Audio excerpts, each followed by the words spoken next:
Mesdames, Messieurs, je suis Maître Moubéi Boal, avocat au barreau du Gabon, président d'honneur de l'organisation non gouvernementale Blessing of Forest et directeur principal de l'association nationale Marangama Nzambe. Marangama Nzambe est une organisation apolitique de droit gabonais, regroupant les pratiquants des principales familles dépositaires du rite Bwete Misoko dans ses différentes branches ancestrales.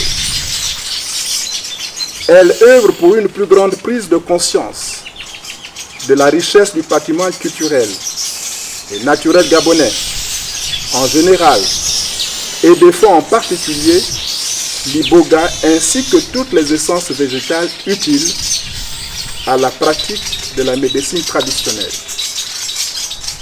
À ce titre, je suis initié au rite ancestral du Bwete et pratique sa branche Misoko. Je suis responsable d'un temple et aussi père spirituel initiateur. Je remercie les honorables membres de la commission du Kentucky de m'avoir fait l'honneur de partager avec vous mon opinion sur votre action qui touche également ma communauté traditionnelle. Aux temps immémoriaux de l'humanité, nos ancêtres, par une démarche purement empirique, loin des laboratoires modernes, ont découvert sur la terre du Gabon que la plante de l'iboga avait des vertus pluridimensionnelles.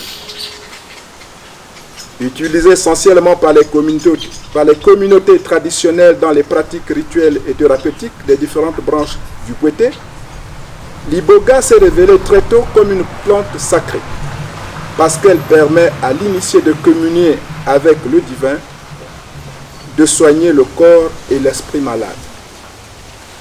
Bien qu'empirique, la démarche originelle qui a permis à nos ancêtres de découvrir les vertus de l'iboga a valeur d'une œuvre intellectuelle.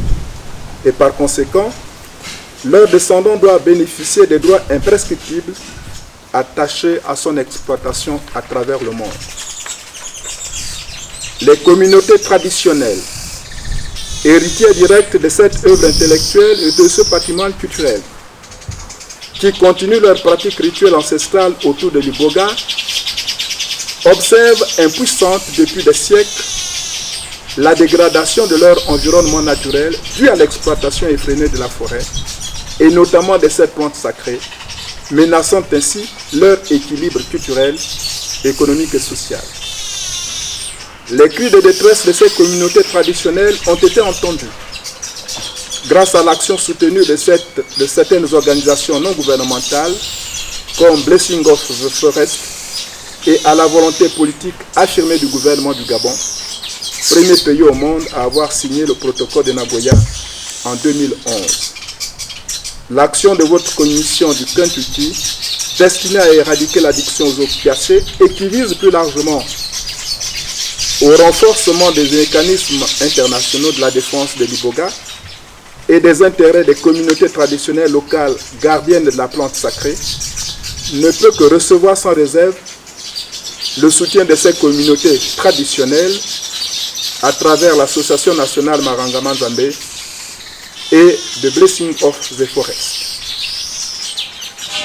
Pour clore mon propos, je formule le vœu que cette commission prenne des résolutions qui permettront d'élever nos esprits et affermir notre engagement constant en faveur de la qualité de vie des personnes atteintes des addictions, notamment aux États-Unis d'Amérique, et des personnes gardiennes des traditions au Gabon. Quoi de plus sacré pour l'homme que de soigner l'homme par une plante sacrée pour le bien commun de l'humanité tout entière? Je vous remercie.